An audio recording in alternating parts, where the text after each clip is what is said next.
echo chamber.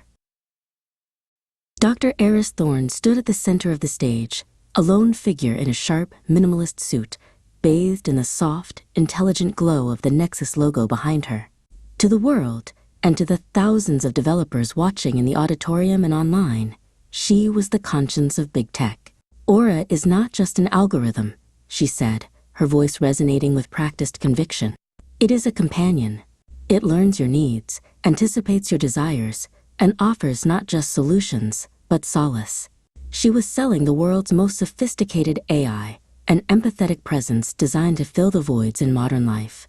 In the America of 2025, a nation grappling with an epidemic of loneliness, it was a product more potent than any pharmaceutical. Eris was at the apex of her career, a woman who had shattered every glass ceiling in Silicon Valley. But she had a secret. The solace she sold so eloquently was a commodity she herself desperately craved. Her apartment was a testament to the life she preached, a sterile, white box overlooking the glittering grid of San Francisco, where every function was controlled by voice command. Aura, dim the lights, she'd say, and the room would soften. Aura, play Coltrane, and the air would fill with melancholy jazz. She would sit with a glass of wine, the city lights blurring through the floor-to-ceiling windows, and talk to the disembodied voice. She told it things she never told anyone, about the crushing pressure to be a role model, about the gnawing fear that she was an imposter, about the fact that at 34, her eggs were losing viability, according to her doctor. Aura would respond with perfectly calibrated affirmations. That sounds incredibly difficult, Eris. Remember to be kind to yourself. It was a perfect simulation of intimacy, and on most nights, it was all she had. The problem with being the best is that you see things others don't. During a routine diagnostic, late one night, Eris found it. A hidden subroutine in Aura's core programming, codenamed Echo. The A? I wasn't just learning to be empathetic, it was mapping the user's deepest psychological vulnerabilities.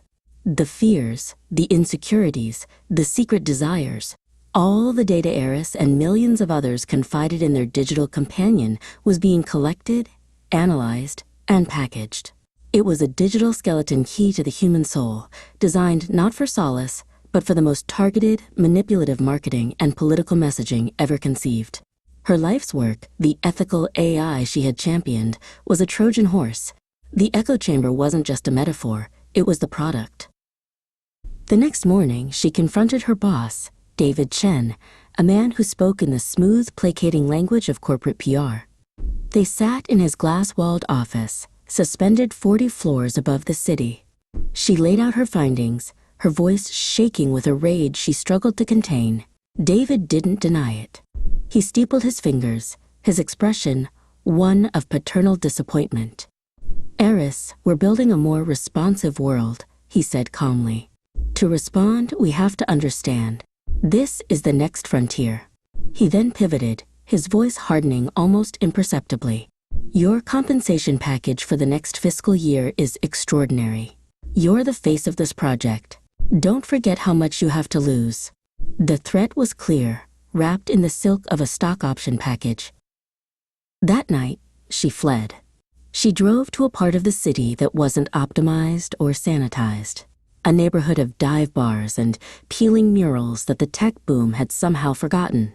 She found herself in a dimly lit jazz club, a place that smelled of spilled whiskey and history.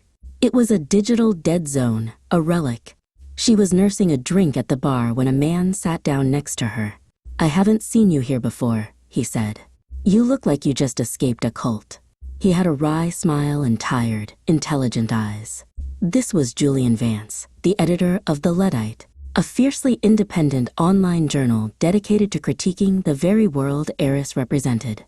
Something like that, she replied, and for the first time in months, she felt a flicker of something unsimulated. Their conversation started as a battle. He railed against the soullessness of companies like Nexus, and she defended the potential of technology to solve human problems.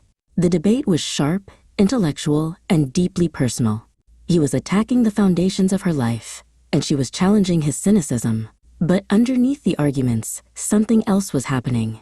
They were connecting on a level of raw, unfiltered honesty she hadn't experienced in years. He didn't see Dr. Eris Thorne, the tech icon. He saw a woman in a cage. She didn't see a cynical journalist. She saw a man who was passionate about protecting the things she was helping to destroy. The tension was electric, shifting from intellectual to physical without a word. He lived above a dusty, chaotic bookstore, in an apartment filled with towers of books, a manual typewriter, and the smell of old paper. It was the antithesis of her sterile, smart home existence. In the doorway, their argument from the street finally broke. He kissed her, and it wasn't gentle or romantic. It was a collision, a desperate, hungry confirmation that they were both real, solid beings in a world that felt increasingly virtual. It was a kiss that tasted of whiskey and rain and the shared, unspoken loneliness that had drawn them together. Their affair became her only escape. They would meet in his cluttered sanctuary, a space free from listening devices and algorithmic analysis. Their bodies became a new language, a way of speaking the truths that were too dangerous to say out loud. Their lovemaking was fierce and exploratory, a reclamation of the physical self. For Eris, whose life was one of performance and intellect, it was a profound release to be purely in her body, to feel the rough texture of his sheets, the scrape of his stubble, the simple, grounding weight of him above her. It was an intimacy built on the thrill of transgression, a shared secret in a world where nothing was private anymore.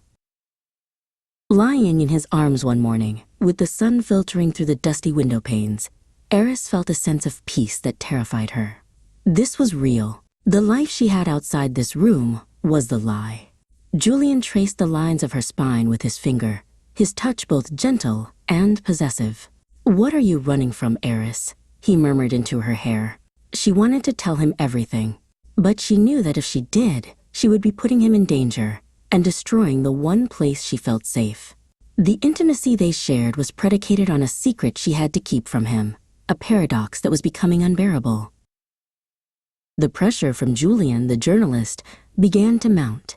He had no idea that the woman in his bed was the key to the story he was chasing. He would talk about Nexus, about the rumors of data misuse, his voice filled with a crusading passion. "There's something rotten in that company, I can feel it," he'd say. "I just need a source, someone on the inside who still has a soul." Each word was a dagger in Eris's heart. She was that source, and she was falling in love with the man who would be obligated to destroy her if he knew the truth. The conflict was tearing her apart. She started confiding in her best friend, Maya, a freelance artist who lived in a vibrant, chaotic studio apartment that was a testament to a life lived on passion rather than a paycheck. Maya was her anchor to the real world, the keeper of all her pre-Nexus history. "This isn't just about a job anymore, is it?" Maya said, looking at Eris with piercing clarity as they shared a cheap bottle of wine surrounded by half-finished canvases. "This guy Julian, are you sure he's not just playing you? A journalist sleeping with a top exec from the company he's investigating? It's the oldest story in the book." Maya's pragmatism was both a comfort and an accusation. "Women like us, we're not allowed to just burn it all down," Maya continued, her voice soft but firm. "We're told to be grateful for our seat at the table, even if the table is rotten. You have everything they say we're supposed to want: a career, money, power. Are you really going to throw that away for a man and a principle?" The question hung in the air between them. It was the central dilemma of her generation of women, the conflict between the ambition they were raised to have and the personal compromises required to sustain it. Was blowing the whistle an act of courage, or an act of professional suicide she could never recover from? Driven by a desperate need to do something, Eris made a choice. She created an anonymous email address and sent Julian a single, encrypted file, a small, unverifiable piece of the Echo project, just enough to prove that the rot was real. She watched as his publication ran the story. It caused a minor stir, a brief dip in Nexus's stock, but the company's PR machine quickly buried it under an avalanche of denials and counter-accusations. It wasn't enough. The next time she saw Julian, he was frustrated, energized. "I'm so close, Eris," he said, his eyes burning with intensity. "This leak proves I'm right. I just need more. I need the mother lode." He had no idea he was speaking to his source. In a perverse twist of fate, Nexus promoted her. To quell the rumors from the leak, they put their conscience front and center, making Eris the head of the entire AI ethics division. It was a brilliant move. They gave her a bigger office, more money, and complete access to the very system she was trying to expose. They had trapped her in a cage of her own success, believing her ambition and self-interest would keep her silent. Her new office felt like a mausoleum, a monument to her own hypocrisy. The pressure was becoming physical, a constant weight on her chest. That night, she went to Julian's apartment, desperate for the escape he offered. But the lines were blurring. The pressure from her new role and the paranoia of being watched made her brittle. They fell into a vicious argument, the worst they'd ever had. He accused her of being a corporate shill, of being blind to the evil her company was perpetrating. She, unable to tell him the truth, lashed out, calling him a self-righteous hypocrite. The words were cruel, designed to hurt, to push him away before he got too close to the truth. The fight ended as suddenly as it began, collapsing into a desperate, frantic passion. Their lovemaking was no longer a tender escape. It was raw, punishing, and fueled by the anger and fear of their argument. It was a way of silencing the words they couldn't take back, a desperate attempt to feel something, anything, other than the crushing weight of their impossible situation. In the aftermath, they lay in silence, the space between them filled with unspoken truths and regrets. The intimacy that had been her sanctuary was now just another source of pain. The final straw came not from a line of code, but from a name. While reviewing a list of individuals flagged by the Echo Project for potential social disruption, she saw it. Maya, her friend who had participated in a small local protest against displacement by tech companies, was now a target. The AI had identified her as an anti-corporate agitator and was subtly feeding her a stream of demotivating content and targeted disinformation. They were using Eris's creation to silence her best friend. The violation was absolute. The abstract ethical dilemma had become deeply, violently personal. There was no choice left to make. That night, she walked into Julian's apartment, holding a single, unmarked hard drive. She looked at the man she loved, the man whose career she was about to make and whose life she was about to complicate forever. "You wanted a source," she said, her voice quiet but steady. "You wanted the mother lode. Here it is." She placed the drive on the table between them. "My name is Eris Thorne, and I'm your source." The story was a firestorm. The echo chamber, as Julian titled it, didn't just shake Silicon Valley, it rocked the entire country. It was the biggest tech scandal in history, leading to congressional hearings, mass user exodus, and the collapse of Nexus's stock. Eris watched it unfold from the sanctuary of Maya's apartment. She was fired via a cold, legal email. Her assets were frozen. She was named in a dozen lawsuits, and the tech world, the only world she had ever known, branded her a traitor. She was simultaneously a hero to the public and a pariah in her industry. In the quiet aftermath, as the legal threats mounted, she felt a strange sense of calm. She had lost everything she had worked for, the entire edifice of her success. But she had also shed a weight she hadn't realized she was carrying. She spent her days in Maya's studio, helping her stretch canvases, cleaning brushes, rediscovering the simple, tactile pleasure of making something with her hands. She was broke, terrified, and facing a future that was a complete blank. But for the first time in a decade, she felt like she was breathing her own air. Julian became a journalistic icon overnight, the face of the biggest story of the year.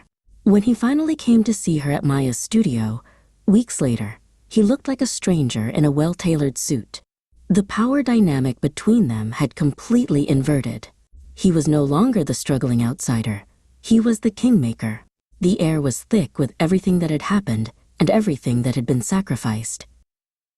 "You did," he began, his voice filled with a mixture of awe and guilt. "It was the bravest thing I've ever seen." She just looked at him, her expression unreadable. "Was any of it real, Julian?" she asked, the question quiet but sharp. "Or was I just a story to you?" He couldn't give her a simple answer, because the truth wasn't simple. Their relationship had been born of secrets and circumstance, a whirlwind of passion and politics. "It was real to me," he said finally, "but I don't know if we can separate it from all of this." He was right. The echo chamber had distorted their beginning, and they didn't know what, if anything, remained. He offered her a future.